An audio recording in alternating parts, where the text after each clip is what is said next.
Sí, les persones que s'han posat en contacte amb nosaltres a través de la divulgació han conegut el fet que anem a fer, el projecte, per dir-ho d'alguna manera, i ens expliquen la inquietud que tenen perquè des d'aquí pateixen per com estan vivint la situació des d'allà. Aleshores ens comenten, ens fan de por, nosaltres en cap moment hem parlat amb ningú d'allà, primer també per l'inconvenient o la resistència amb l'idioma, i ens fan d'intèrprets, que per cert també s'han ofert a fer-nos intèrpret per a altres persones que puguem recollir.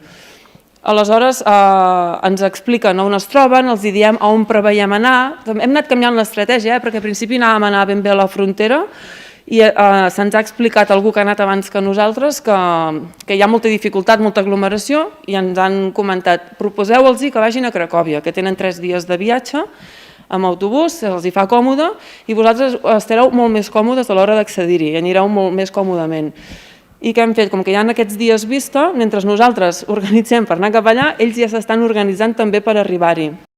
Nosaltres som 5 i 2 vehicles. El propòsit és anar-nos alternant al volant i mentre un condueix l'altre descansa i d'aquesta manera tenim l'intenció d'arribar-hi en 23 hores.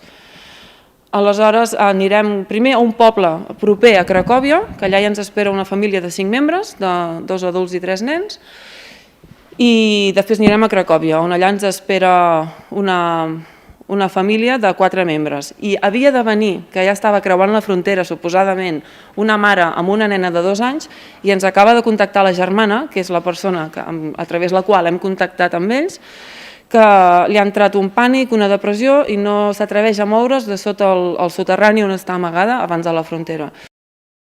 Una impotència bestial, tristesa i les ganes de poder posar un granet de sorra.